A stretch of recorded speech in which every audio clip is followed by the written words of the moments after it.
Hai semuanya, perkenalkan nama saya Yusri Febriantino dengan NIM 2201140002, mahasiswa program studi pendidikan guru sekolah dasar Fakultas Keguruan dan Ilmu Pendidikan Universitas Nusa Cendana Kupang. Video ini saya buat sebagai bentuk pemenuhan tugas ujian akhir semester mata kuliah model-model pembelajaran. Video kali ini saya akan menjelaskan tentang model pembelajaran Team Games Turnamen atau TGT. Sebelum itu kita harus mengetahui dulu apa itu metode kooperatif. Nah, metode kooperatif adalah pendekatan pembelajaran di mana siswa bekerja bersama dalam kelompok untuk mencapai tujuan pembelajaran, saling membantu dan membagi tanggung jawab dalam menyelesaikan tugas atau proyek. Metode ini mendorong kerjasama, keterlibatan aktif, dan interaksi antar siswa dalam belajar. Dalam pembelajaran kooperatif, ada berbagai macam tipe, yang salah satunya adalah Team Games Turnamen atau TGT. Apa itu Team Games Turnamen atau TGT? Nah, Team Games Turnamen atau TGT adalah model pembelajaran kooperatif di mana siswa bekerja dalam tim kecil untuk belajar bersama. Mereka bekerja sama dalam kelompok kecil untuk mempelajari materi, lalu mereka diuji sebagai tim. Setiap anggota tim memiliki tanggung jawab untuk memastikan semua anggota tim memahami materi, karena hasil tim akan memengaruhi skor keseluruhan mereka. Model ini mendorong kerjasama dan kompetisi yang sehat antar tim. Model pembelajaran Team Games Turnamen memiliki beberapa tujuan utama. Salah satunya adalah meningkatkan kerjasama dan kolaborasi. Adapun langkah-langkah yang dapat digunakan oleh guru ketika ingin menerapkan model pembelajaran Team Games Turnamen di dalam kelas. Itu yang pertama adalah pembentukan tim. Nah, siswa dibagi menjadi tim yang kecil yang beranggotakan 4-5 orang. Biasanya setiap tim memiliki anggota yang beragam kemampuan atau latar belakangnya.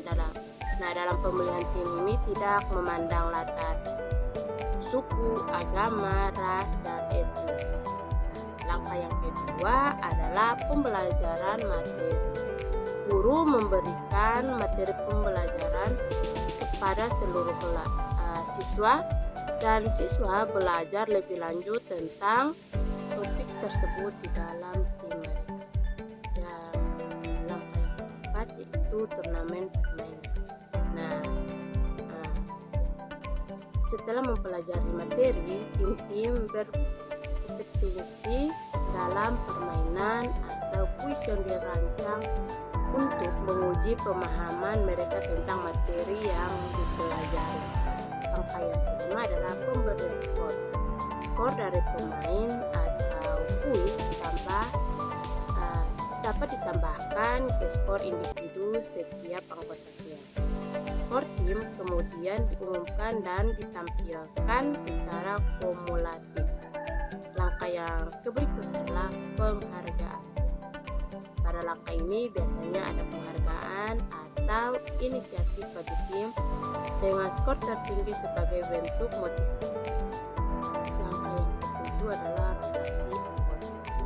Agar kerjasama tim optimal, kadang-kadang anggota tim diputar agar semua siswa memiliki kesempatan berinteraksi dengan berbagai rekan timnya. Langkah yang kedelapan adalah perbaikan dan pembelajaran lanjutan. Setelah turnamen dan waktu untuk refleksi di mana siswa dapat belajar dari kesalahan, memperbaiki pemahaman, dan menyiapkan diri untuk materi berikutnya. Pada model pembelajaran Team Games Turnamen memiliki kelebihan dan kekurangannya.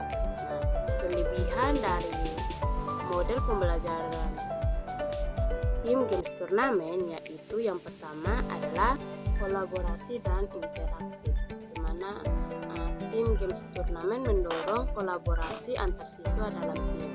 Mereka belajar bersama-sama, berbagi ide dan saling mendukung satu sama lain.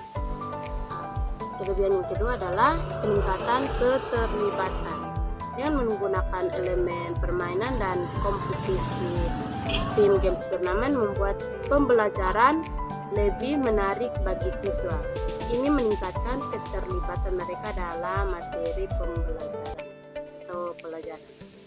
Yang ketiga adalah diversifikasi pembelajaran. Model ini memanfaatkan permainan dan turnamen untuk memberikan variasi dalam metode pembelajaran. Ini membantu siswa dengan berbagai gaya belajar untuk lebih terlihat. Yang keempat adalah pengembangan keterampilan sosial.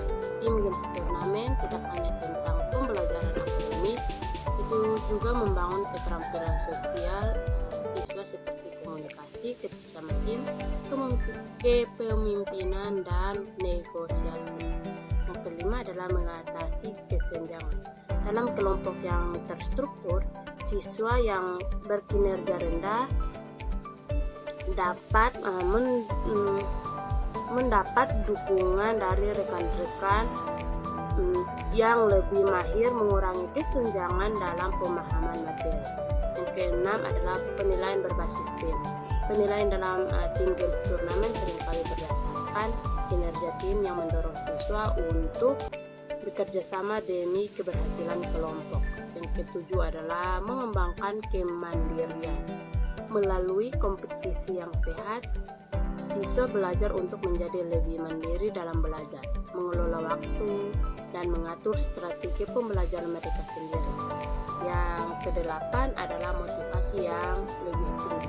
Keterlibatan dalam permainan dan turnamen secara alami meningkatkan motivasi siswa terhadap pembelajaran, membuatnya lebih menyenangkan. Yang kesembilan adalah pemahaman yang lebih mendalam. Di mana diskusi dan kolaborasi dalam kelompok memungkinkan siswa untuk mendapatkan pemahaman yang lebih mendalam tentang materi pembelajaran. Meskipun memiliki beberapa kelebihan, model pembelajaran tim games turnamen juga memiliki beberapa kekurangan yang perlu dipertimbangkan. Pertama adalah pembagian tim yang tidak seimbang. Yang kedua adalah ketergantungan pada individu, di mana keberhasilan tim seringkali tergantung pada kontribusi individu tertentu.